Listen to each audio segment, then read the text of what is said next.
अस्सलाम वालेकुम, मैं हूं अफसा कोमल। दोनों तरफ से ऑपोजिशन हो या फिर हुकूमत अपनी अपनी सियासी सरगर्मियां जारी रखे हुए हैं और अपने अपने पॉलिटिकल मूव्स को अपनी अपनी फतह करार दे रहे हैं। और जो हमारे नाजरीन इस वक्त प्रोग्राम देख रहे हैं वो भी ये सिलसिला टीवी पर बयानात की सूरत में देखते आ रहे होंगे। अब पीटीआई का मौक़िफ़ ये है कि हमने दोनों सूबाई असम्बलियाँ तहलील कर दी और ये हम वाहिद एक ऐसी इस मुल्क की सियासी जमात हैं जिन्होंने मरकज़ में जब अपनी हुकूमत ख़त्म हुई तो उसके बाद इस सिस्टम का इस तरीके से बॉयकॉट किया कि अपनी दोनों बैठी बिठाई जो सूबाई हुकूमतें थीं उनको छोड़ दिया ताकि अवाम के लिए हम फ्रेश मैंडेट हासिल कर सकें आम इंतखाबात की शक्ल में।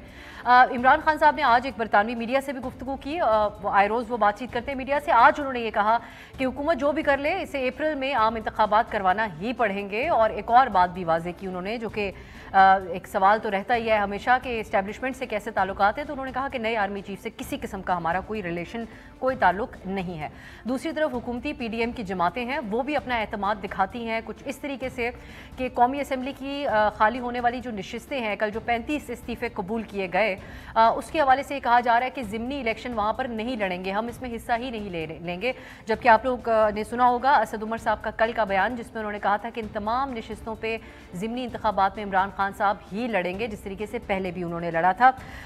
ये एक सूरत हाल है। लेकिन मौलाना फजलुर रहमान जो हैं वो खैबर पख्तूनख्वा के हवाले से काफ़ी कॉन्फिडेंट नज़र आते हैं और इस किस्म के बयानात भी आ रहे हैं हुकूमती पार्टीज़ की तरफ से कि जो खैबर पख्तूनख्वा की असम्बली तहलील की है ये यौम निजात के तौर पे वो कहते हैं कि इसको हम मनाएंगे।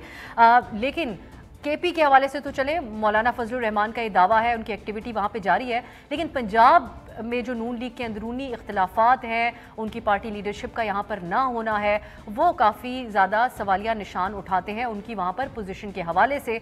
जबकि इमरान खान साहब भी परवेज़ इलाही पर अपने मुकम्मल एतमाद का इजहार कर रहे हैं। दूसरा, पंजाब असम्बली के तहलील होने के बाद निगरान सेटअप के हवाले से जो सूरत हाल बनी है उसमें शुरू में यही कहा जा रहा था कि इत्तेफाक राय से फैसला होगा, लेकिन जो नाम अपोजिशन की तरफ से भेजे गए हैं उसके बाद एक कॉन्फ्लिक्ट ज़रूर वहाँ पर नज़र आता है हमें। अब स्पीकर के पास ये मामला चला गया है और वो कमेटी बनाएंगे और कमेटी जो है वो निगरान वज़ीर आला पर इत्तेफाक अगर कमेटी का भी नहीं होता तो फिर मामला इलेक्शन कमीशन के पास जाएगा। फिर उसके बाद एक ज़्यादा बड़ा सवालिया निशान उठ जाता है कि जब इलेक्शन कमीशन के ऊपर बड़े सख्त एतराज़ात इमरान खान की जमात और इमरान खान साहब बराह रास्त उठाते हैं तो कैसे इत्तेफाक राय हो सकेगा एक ऐसे निगरान सेटअप पर जिसके ऊपर दोनों फरीकैन के लिए वो काबिल एतमाद हो, स्पेशली इमरान खान साहब की जमात के लिए। और इसी में हम जो बल्दियाती सिंध के अंदर इंतखाबात हुए हैं उसके ऊपर बड़ा भरपूर एहतजाज जारी है पीटीआई और जमात इस्लामी का। तो क्या एक ऐसा सूरत हाल बन सकती है जिसमें अगर आम इंतखाबात की तरफ भी मामला जाए तो तमाम फरीकैन का उसके ऊपर इत्तेफाक हो।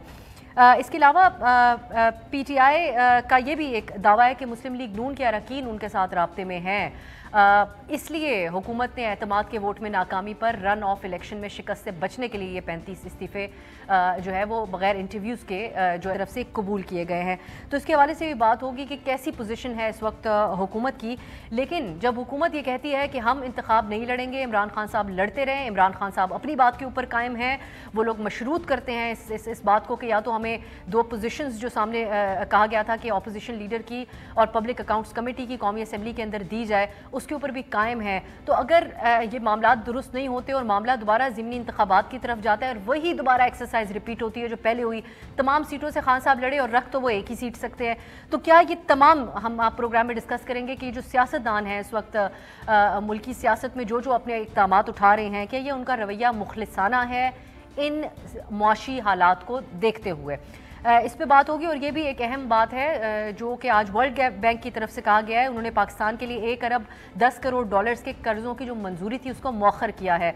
ये पीटीआई की उस बात को तक़वियत देती है जिसमें उन्होंने कहा था कि इनके ऊपर कोई एतमाद नहीं कर रहा, फौरी तौर पर इंतखाबात हो, नया मैंडेट आए ताकि मईशत की कोई बेहतरी की तरफ मामलात जाएँ। क्या ये बात दुरुस्त है? इसके ऊपर भी हमारा आज डिस्कशन होगी। मेरे साथ डॉक्टर इफ्तिखार दुरानी साहब मौजूद हैं, सीनियर रहनुमा है तहरीक इंसाफ के। निहाल हाशमी साहब भी हमारे साथ हैं, आप भी मुस्लिम लीग नून के सीनियर रहनुमा हैं। और खुसूसी तौर पे हमने दावत दी है मोइज़ जाफ़री साहब को, कानूनदान है, और आपसे हम तज्ज़िया हासिल करेंगे इस जो एक तो कौमी असम्बली के अंदर हुआ स्पीकर साहब का तर्ज़ अमल, इसके अलावा जो सियासी इसके नताइज हो सकते हैं उस पर भी बात होगी। आप तीनों का बहुत बहुत शुक्रिया।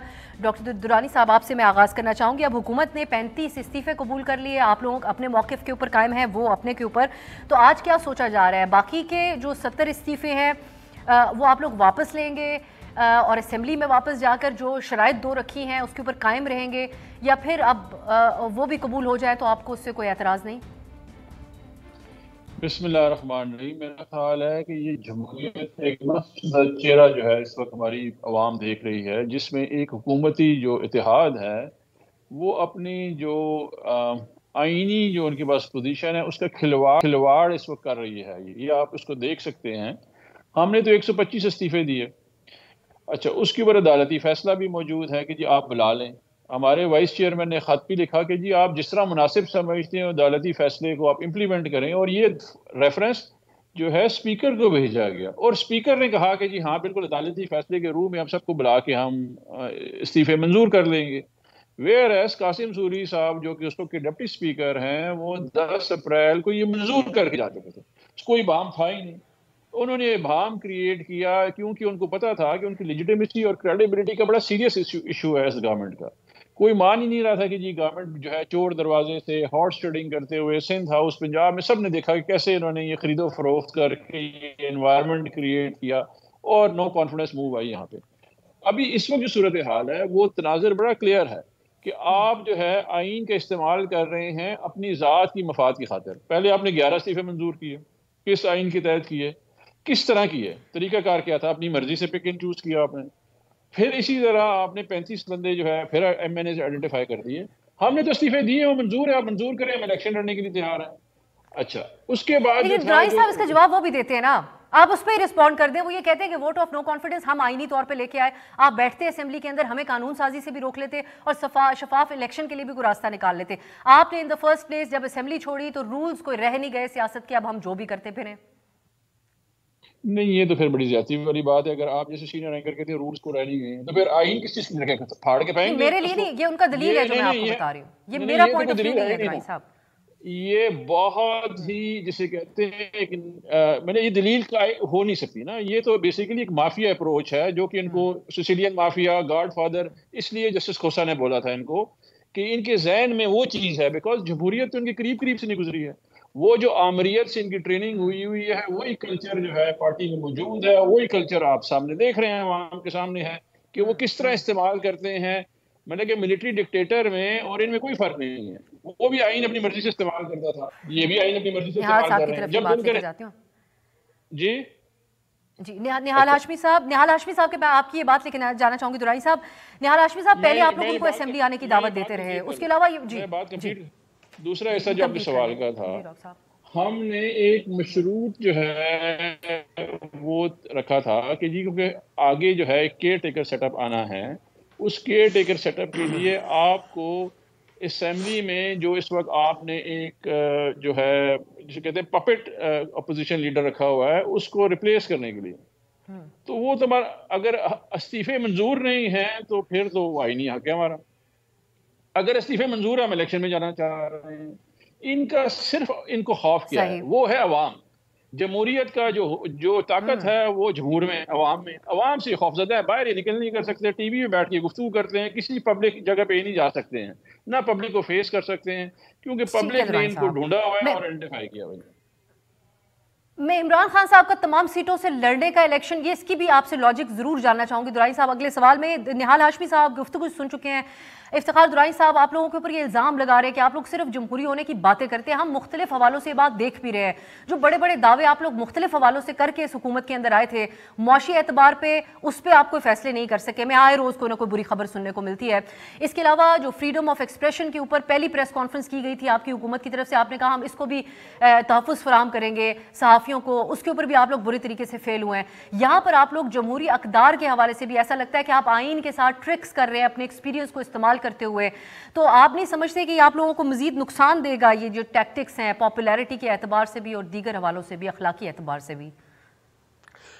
बिस्मिल्लाहिर्रहमानिर्रहीम। अफसा, मैं इफ्तिखार भाई की बातें बड़े गौर से सुन रहा था। उन्होंने कहा खिलवाड़ किया गया है। खिलवाड़ तो इस मुल्क में खिलाड़ी कर रहे हैं गुज़श्ता 4.5 सालों से। खिलवाड़ी तो हो रहा है पाकिस्तान के जमहूरियत के साथ, पाकिस्तान के आइन के साथ, पाकिस्तान के इदारों के साथ। और उन्होंने कहा कासिम सूरी की बात की। कासिम सूरी साहब वो हैं जो सुप्रीम कोर्ट के स्टे ऑर्डर पर टिके हुए थे, वरना उनके पास से जो जाली वोटर निकली थी वो तो इलेक्शन कमीशन और ट्राइब्यूनल ने ट्राइब्यूनल ने क्लियर कर दिया था कि इनके सारे वोट ही जाली हैं। तो ये कौन सी जमहूरियत और कौन सी आदर्श की बात और कौन सी प्रिंसिपल की बात करें। अब रह गया ये कह रहे हैं जी खिलवाड़। तो पंजाब असेंबली को जब तोड़ दिया गया, बर्खास्त कर दिया गया, डिसॉल्व कर दिया गया, तो ये 12 करोड़ पंजाब के लोगों के साथ खिलवाड़ नहीं किया गया क्या? केपी हुकूमत को एक तरफ आप कहते हैं असेंबली डिसॉल्व करें, दूसरी तरफ आप कहते हैं कि 33 के 33 सीटों पे इमरान खान ही लड़ेंगे। तो क्या बात यह है कि पूरे पाकिस्तान में या पीटीआई में खास करके क्या कोई और लीडर नहीं है? कोई और नहीं, सारे वही हो गए कि एक मर्द है वो आकर के खेलेगा, वही मुकाबला करेगा, बाकी कोई नहीं है क्या? मैंने बाकी के अकाल पड़ गया, कहत पड़ गया, क्या हो गया पीटीआई को? कोई तो साइंस होगी निहाल साहब, वो तो हमें डॉक्टर दुरानी साहब बताएंगे। या इमरान खान को अपने साथियों पे, अपने दोस्तों पे, अपने कैडर पे इतबार ही नहीं रहा। ये दूसरा भी मेरे भाई ने कहा सिसिलियन माफिया, क्या ये बताइए खोसा साहब जिसकी आप बात करें, जस्टिस खोसा ने कहा था कि हमारे जजमेंट 100 साल तक याद किए जाएंगे। 100 साल तक तो छोड़े, चंद सालों में आपको लोग आपके साथ क्या रवैया करें, आपको किस नाम से याद करें? एक जज को ये रेवा देता है, जेब देता है कि वो किसी के बारे में सिसिलियन माफिया के, अनलेस इट इज प्रूव्ड। अगर वो प्रूव हो जाता तो फिर बताते ना सिसिलियन माफिया होता क्या है, आप अपने मुल्क को किस मुकाम पे ले आए। मैंने ये खोसा साहब ने नवाज शरीफ, मैं तो इफ्तिखार भाई से ही पूछना चाहता हूं कि आप एक पढ़े लिखे आदमी, आप मुझे बताइए कि नवाज शरीफ के क्या पनामा पे नाम था? नहीं था। क्या नवाज शरीफ के खिलाफ पनामा में कुछ निकला? नहीं निकला। क्या नवाज शरीफ को अहकामा में नहीं निकाला गया? बिल्कुल निकाला गया। और क्या ये पूरी साजिशें नहीं तैयार हुई? क्या आपके साथी पिछले जो लेकिन हाशमी साहब वो आके बात नहीं कर तमाम चीजों को मद्देनजर रखते हुए आज आप लोग नहीं समझते कि स्टेबिलिटी लाने का एक चांस मिस कर दिया आप लोगों ने? वो कौमी असेंबली वापस आ रहे थे, निहाल साहब क्विकली ये बताएगा, एक स्टेबल हो जाता सियासी वो जब चाहे आ जाए। नहीं, कोई डिस्टेबिलिटी नहीं हुई है, वो जब चाहे आ जाए। अभी तो इनको कौम से और पाकिस्तान के पार्लियामेंट से और नवाज शरीफ से माफी मांगना है कि 22 करोड़ लोग जो 2017 में टेक ऑफ कर रहा था पाकिस्तान माशी तौर पे, माशरती तौर पे, लॉ एंड ऑर्डर के हवाले से, ये जिस केपी में बैठे इफ्तिखार भाई बताए ना कि कल ही मार दिया गया अब्दुल लतीफ आफरीदी साहब को जो सुप्रीम कोर्ट बार के सदर थे। ये इनकी लॉ एंड ऑर्डर है। 10 साल इनकी हुकूमत रही केपी में, ये हाल है। कभी थाने पे हमला हो रहा है, कभी किसी निहाल साहब मुझे इजाजत दीजिएगा, मोइज साहब का भी कमेंट शामिल करना है। मोइज जाफरी साहब, ये बात सही है कि ये सियासत है और हर दोनों तरफ से सियासत ही हो रही है, लेकिन क्या ये जो स्पीकर साहब ने 35 इस्तीफे कबूल कर लिए और अब आगे के लिए भी धमकी नुमा बयानात ही हैं हुकूमत के कि हम बाकी के 70 भी कबूल कर लेंगे, और अब तो जो सूरी साहब जो इस्तीफे कबूल करके गए थे उसका भी हवाला दिया जा रहा है हुकूमत की तरफ से, आप समझते हैं कि इस मामले को अदालत में चैलेंज किया जा सकता है, या फिर in the first place PTI इसके ऊपर एतराज़ अब कर ही नहीं सकती, उनको इस्तीफे देने ही नहीं चाहिए थे, अब स्पीकर साहब का इख्तियार था, वो जो मर्जी करते रहे उन इस्तीफों के साथ? जी बहुत शुक्रिया आपसे, आपने मौका दिया। मैंने सुना जो दोनों तरफ से बातें आई हैं। देखें, बात सिर्फ ये नहीं है कि किसने क्या किया और फिर उसको क्यों हुआ और फिर उसकी फिर पोजीशन जो है वो चेंज क्यों हुई है। I am sorry for the sound. ये इसके अंदर ज्यादा बड़ी बात ये है कि जिस वक्त इस्तीफा दिया गया था उस वक्त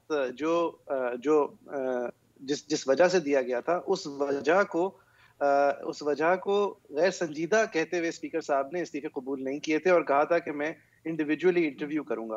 तो ये पीडीएम की तरफ पहले सवाल जाता है कि फर्क क्या पड़ा, फिर एकदम से क्या फर्क पड़ गया जो आपने एकदम से उनके इस्तीफे कबूल भी कर लिए और बाकी सब लोगों के इस्तीफे जिनको आपने एक एक करके बुलाकर कंफर्म करना था वो कंफर्म करने के बजाय अब आप इन मास उनको भी कबूल करने को तैयार है।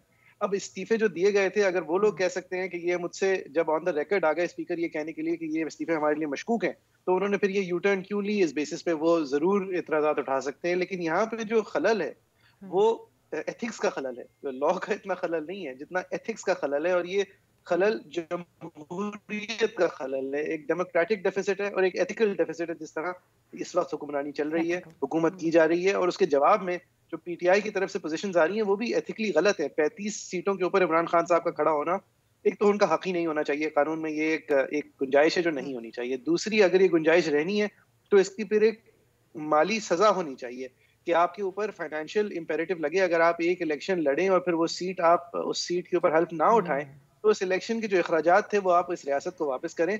वैसे ही डार साहब की थोड़ी गलती है, बाकी सारी गलतियां और लोगों की हैं जिसकी वजह से हम इस वक्त हमारे मुल्क का दिवालिया होने वाला है। इस हालात के अंदर आप करोड़ों रुपए के एक इलेक्शन प्रोसेस को महज अपनी अना को तस्कीन पहुंचाने के लिए या अपना पॉइंट प्रूव करने के लिए अगर लड़ने जा रहे हैं, तो उसकी कम से कम एक हद तक माशी फाइनेंशियल अजाला रियासत को होना चाहिए। रही बात कि वो ये क्यों कर रहे हैं, वो मुझे बात समझ आती है। वो इसलिए कर रहे हैं, इसलिए कि उनको एक फार्स के तहत उनके लोगों के इस्तीफे पहले एक्सेप्ट नहीं किए जा रहे थे, अब एक्सेप्ट किए जा रहे हैं। उनका ख्याल ये है कि अगर आवाम से पूछा जाए तो जमहूर की राय में उनको ताकत मिल जाएगी, और उनका ख्याल शायद ये भी है कि अब अप्रैल के अंदर उनके हाथ से ताकत निकलती भी नहीं अगर जमहूर की राय को थ्वार्ट नहीं किया जाता पैसों का इस्तेमाल करके या दीगर मामलात के अंदर। 70 आज SAPM मिला के काबीना है, क्यों है? इन सब लोगों को नवाजने के अगर वादे नहीं किए गए होते तो शायद आज भी खान साहब की हुकूमत होती, और शायद ये इस PDM के लिए बेहतर होता, क्योंकि वो अपने बोझ तले दबी भी होती और अपने मईशत के हवाले से जो गलतियां थी उनका सामना करना पड़ रहा होता। अब ये एक अलग बात है। लेकिन रही निहाल हाशमी साहब की एक बात जो एंड में मैंने सुनी कि क्या इमरान खान साहब के अलावा कोई उनके पार्टी के अंदर मर्द नहीं है, तो ये हमजा शहबाज के अलावा कोई पंजाब का कैंडिडेट नहीं था, शहबाज शरीफ के अलावा कोई प्राइम मिनिस्टर का कैंडिडेट नहीं था। मिफ्ता इस्माइल से बेहतर कैंडिडेट समदी साहब थे, इसाक डार साहब, मरियम नवाज साहिबा बारी हैं चीफ मिनिस्टर बनने के लिए, साथ ही साथ जुनेद सफदर साहब तैयार हो रहे हैं। तो माजरत के साथ वो बातें तो ना करें जिस की वजह से फिर लगता है कि आएगी। ऐसा ही है, बिल्कुल। मैं मोहित साहब इस बात पे आपकी ब्रेक पे जाएंगे, मैं यकीन है मुझे कि निहाल साहब इस पे बात करना चाहेंगे, जो कि आजकल हॉट टॉपिक भी है। नून लीग के अंदर मौरूसी सियासत, इसके ऊपर बड़ी खुलकर बात हो रही है। ऐसे ही बात होगी और फिर हम दुरानी साहब से समझने की कोशिश करेंगे कि इस बात के पीछे क्या सोच है कि खान साहब लड़ेंगे इन तमाम नशिस्तों से। ब्रेक के बाद खुशामदीद। हम बात कर रहे हैं इस वक्त जो मुल्क के अंदर सियासत जारी है। एक तरफ कौमी असम्बली के जो PTI के इस्तीफे थे उनको पिक एंड चूज़ करके कबूल किया जा रहा है, और दूसरी तरफ PTI बात करती है कि जितनी नशिस्तों के इस्तीफे कबूल होंगे उस पर इमरान खान साहब अकेले ही लड़ेंगे। दुरानी साहब, पहले इस पे आप अगर बात कीजिए कि एक तो जो आप लोगों के इस्टेब्लिशमेंट के साथ ताल्लुकात थे, साबिका इस्टेब्लिशमेंट के साथ, जो आर्मी चीफ के साथ, वो तो सबके सामने हैं, और उसके बाद जो ओवरऑल आपका नैरेटिव रहा। लेकिन अब इमरान खान साहब के जो बयानात हैं उसमें थोड़ी सी हमें कन्फ्यूजन होती है। एक तरफ वो ये बात कह रहे हैं कि नए आर्मी चीफ से हमारा किसी किस्म का कोई रिलेशन राब्ता नहीं है, इस बात को फवाद साहब भी कंफर्म कर रहे हैं।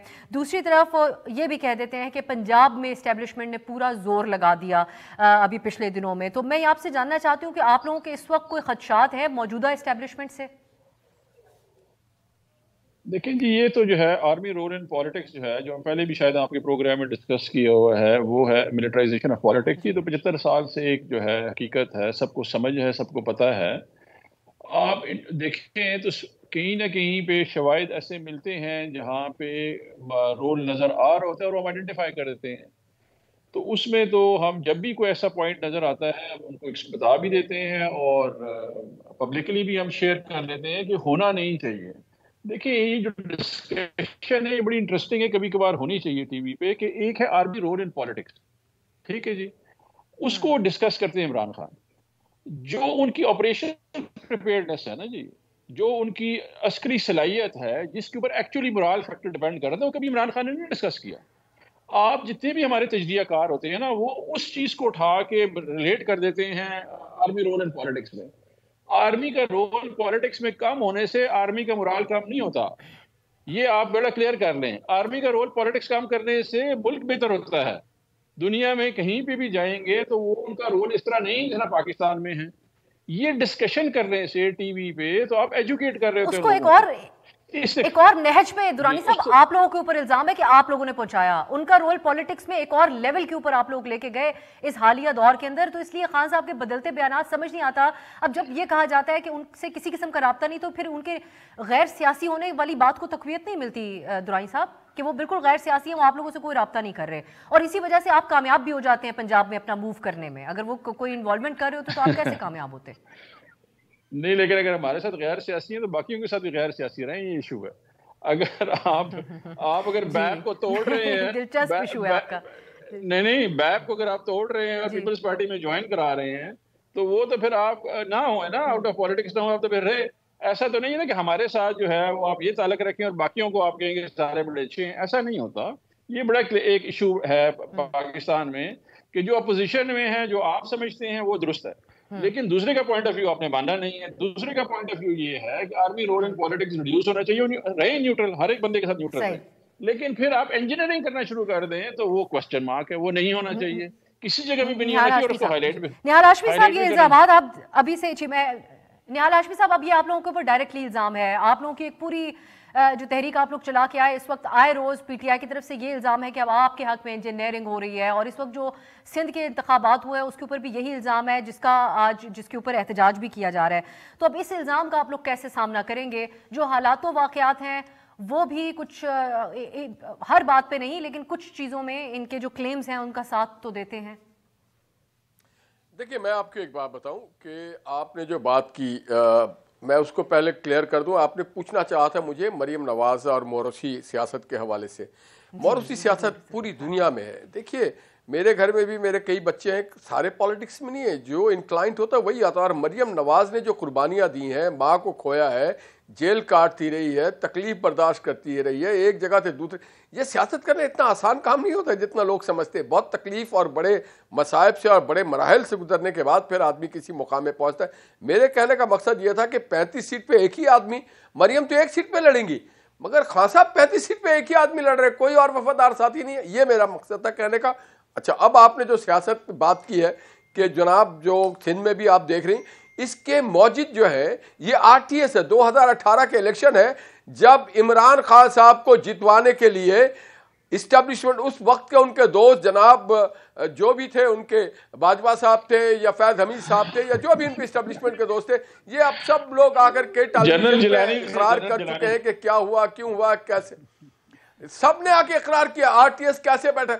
ये इदारों को इन्होंने कमजोर किया इमरान खान के दौर में, और उस लाडले को लाने के लिए जब इदारे कमजोर हुए, जब इलेक्शन कमीशन का रोल कमजोर हो गया, जब रीजनल इलेक्शन कमीशन के रोल कमजोर हो गया, जब डिस्ट्रिक्ट मैनेजमेंट के लोगों का किरदार कमजोर हो गया, तो फिर इस तरह के रिजल्ट होते हैं। हमने एक बहुत डेलिब्रेट तरीके से पाकिस्तान के इदारों को कमजोर करना शुरू किया, और वो समझते हैं कि हम मजबूत हो रहे हैं। वो मजबूत नहीं हो रहे।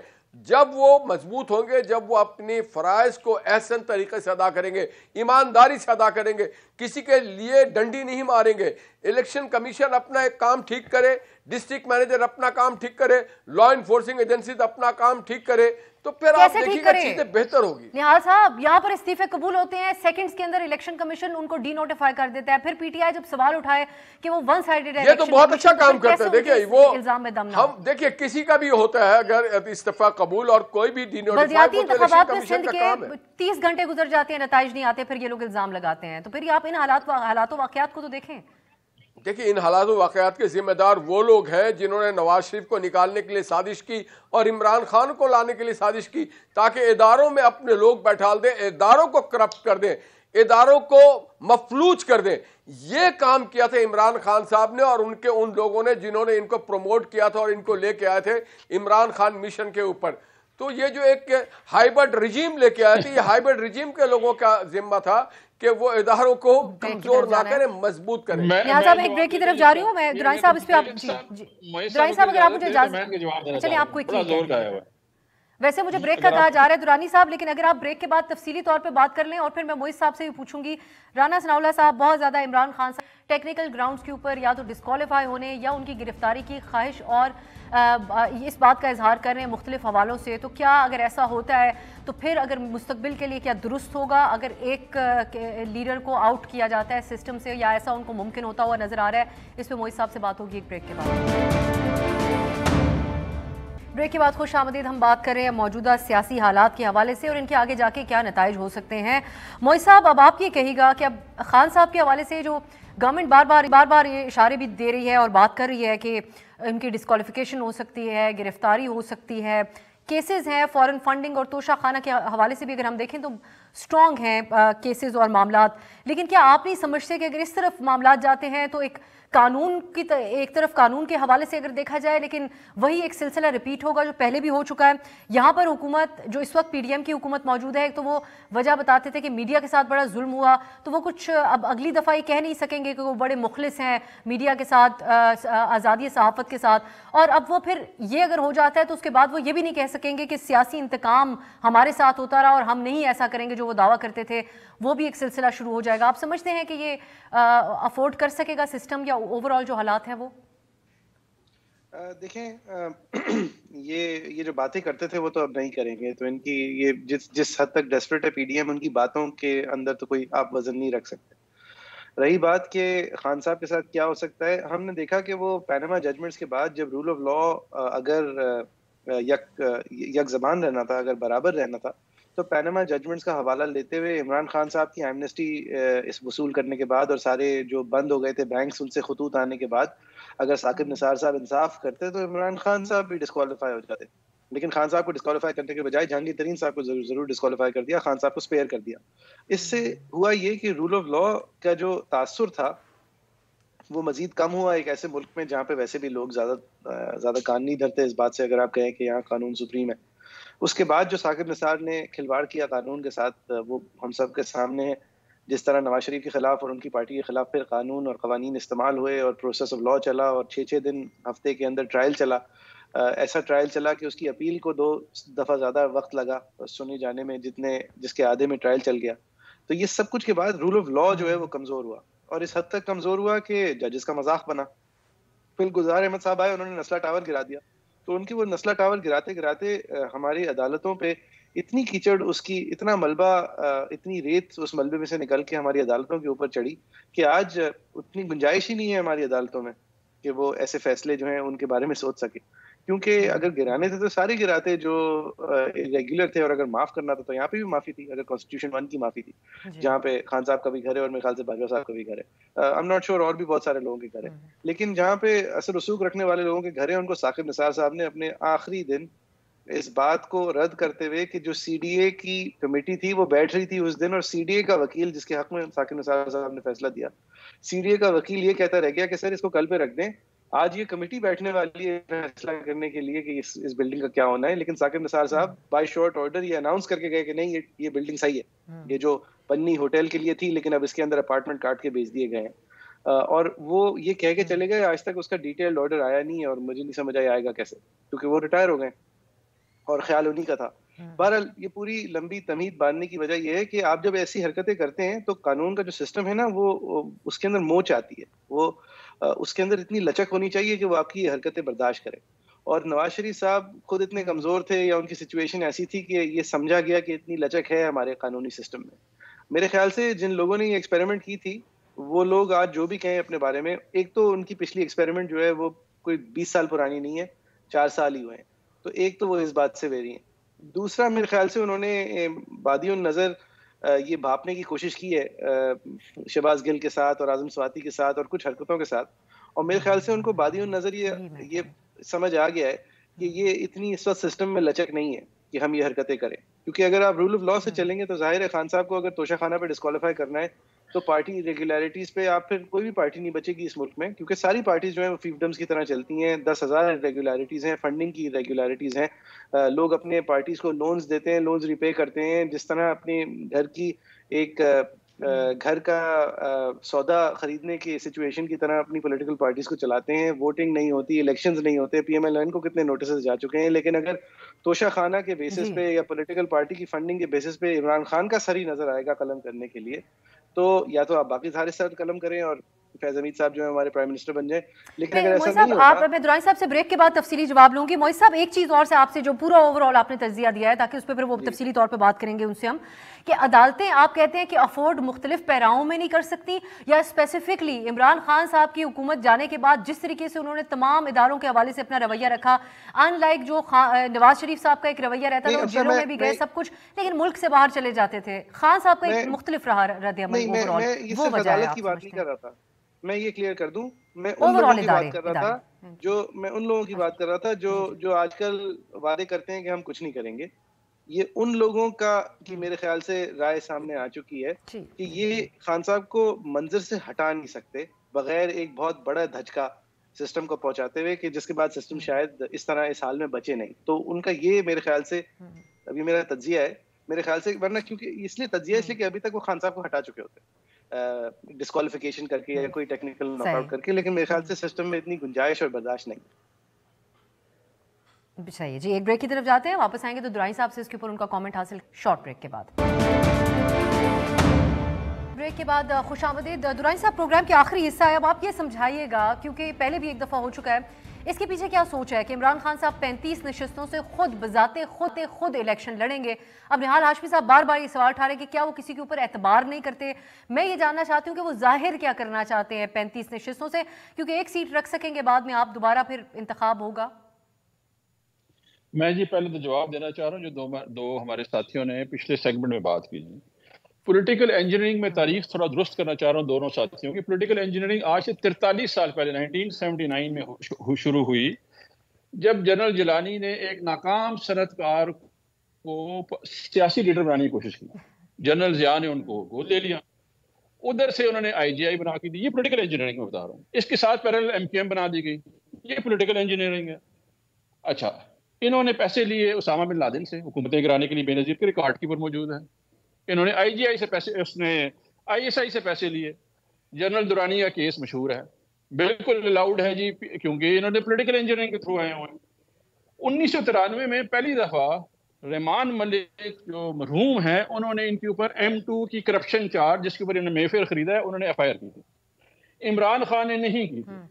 1993 में ही ये जो लचर कल्चर है ना, मोहतरमा बेनजीर भुट्टो और जो है नुसरत भुट्टो की बरहना तस्वीरें फेंकना, हॉर्स ट्रेडिंग यानी कि छांगा मांगा की सियासत करना, सियासतदानों को खरीदना, सहाफियों को पैसे देना, जर्नैलों को रिश्वत देने की कोशिश करना। एक मिनट में यार सुनो ना, वो ये कह चुके ना कि इन चीजों से सीख के हम आगे बढ़े। नहीं, मुझे पूरी बहुत पीछे जा रहे हैं, वक्त कम है ना। नहीं, देखिए मेरी बात का, अच्छा उनसे बात करा लेंगे, चले उनसे बात करा ले, मैं छोड़ देंगे, मुझे बात नहीं करने देंगे। मैं तो वो बात कर रहा हूँ जो सच है। फिर आप सच नहीं बोलने दे रहे मुझे। मैं ये बात सही कह रहे हैं, लेकिन मैं आगे बढ़ने नहीं, मैं आगे बढ़ रहा हूँ, उसी तरफ जा रहा हूँ। इमरान खान ने कभी भी अदालतों में हमला नहीं किया। फिर ये लचर कल्चर जो आया, उस लचर कल्चर में ही इन्होंने क्या किया, अदालतों में हमला किया, जमाबा बेटाइलों का केस बना दिया, रेहान खान की किताब लिखाई। अच्छा, इन्होंने फिर क्या किया जी, आगे क्या किया जी, 2001 में ये एक एग्रीमेंट करके चले जाते हैं। सबसे बड़ा केस है हुदैबिया पेपर मिल का, जो कि मोई साहब मिस कर गए हैं, जो टाइम बार करके 2013 में खत्म किया गया। पनामा इंटरनेशनल रेवोल्यूशन थी, इसका कोई लेना देना नहीं था पाकिस्तान में, और इमरान खान ने पैरेलली 40 साल का हिसाब दिया हुआ है। उस 40 साल में जो है उन्होंने अपना ऑडिट कराया। प्रोग्राम के आखिरी लम्हात है, अगर आप मुझे इजाजत दें, क्योंकि आप बिल्कुल वन साइडेड बात कर रहे हैं। आप कह रहे हैं इमरान खान धमकियां नहीं देते। इमरान खान साहब ने जज साहिबा को धमकी दी, जिसके ऊपर माफी मांग के आए अदालत से। बाजवा साहब ने इमरान खान साहब के बारे में दावा करते हैं कि वो कहते थे सबको लटका दो। DGI प्रेस कॉन्फ्रेंस में कह चुके हैं कि मेरी पहली मुलाकात में इमरान खान साहब ने कहा था कि इनको करप्शन का खात्मा करना है और इनको अंदर करना आपका टास्क होना चाहिए। तो अगर आप बात कर ही रहे हैं एस्टैब्लिशमेंट के रोल पे, तो 2014 और 2018 में दौरान हुकूमत आप लोग क्या करते रहे, फिर उस तरफ मुझे बात लेके जानी पड़ेगी। मैं तो आपको तारीखी तनाजर दे रहा हूँ कि इन्होंने एक सनतकार को सियासतदान बनाने की कोशिश की, लीडर बनाने की कोशिश की। ये पॉलिटिकल इंजीनियरिंग होती है। फिर वो कहेंगे क्रिकेटर को सियासतदान और लीडर बनाने की कोशिश, ये पॉलिटिकल इंजीनियरिंग है। हम ये देखिए, बात है जो खत्म नहीं हो सकती दुरानी साहब, इसलिए कह रही हूं प्रोग्राम कंक्लूड करने शुरू 2018 से। मेरा पॉलिटिकल हिस्ट्री तो शुरू हो रही है 1947 से। आप उसको छोड़ के आप 2018 पे आ जाइए। इमरान खान दुनिया में कहीं भी होता, उसको नोबेल प्राइज मिलना था। 3 उसने कैंसर हॉस्पिटल बनाए हुए हैं, दुरानी साहब करता है कैंसर का।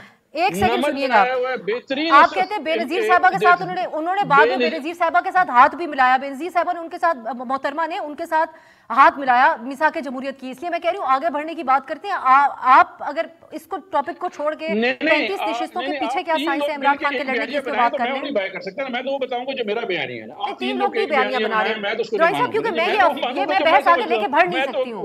ये आपका one sided point of view होगा, मुझे निहाल साहब के लिए टाइम नहीं बचेगा मेरे पास।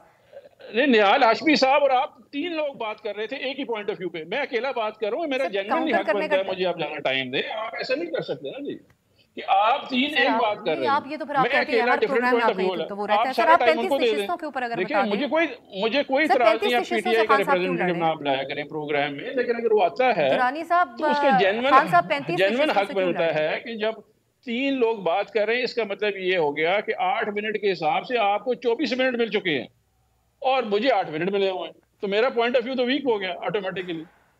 तो इसलिए थोड़ा सा लिहाज किया करें ना। हाँ, ये अवाम भी देख रही है, ये महसूस करती है, देखती है कि तरीके इंसाफ का पॉइंट ऑफ व्यू आना चाहिए, और वो बड़ा लोग देखने वाले बहुत समझदार हैं।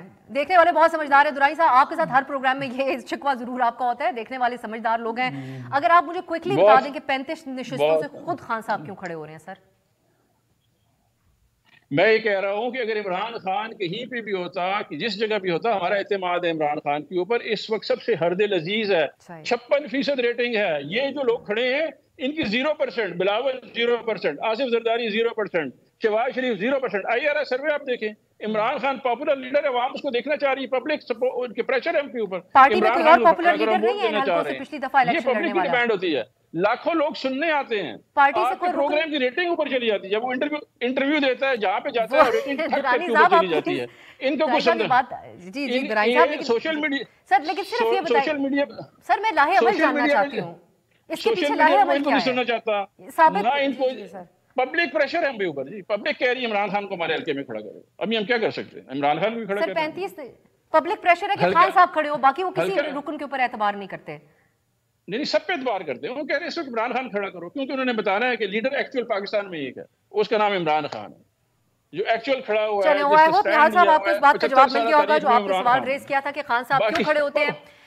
दुराई साहब के पब्लिक प्रेशर है। मेरे पास वक्त खत्म हो गया। बहुत शुक्रिया डॉक्टर इफ्तिखार दुरानी, निहाल हाशमी साहब और मोइज़ जाफी साहब। निहाल साहब, अगली दफ़ा नशिस्त होगी तो आपसे इसके ऊपर ज़रूर बात होगी। आज के लिए मेरे पास वक्त ख़त्म हो चुका है।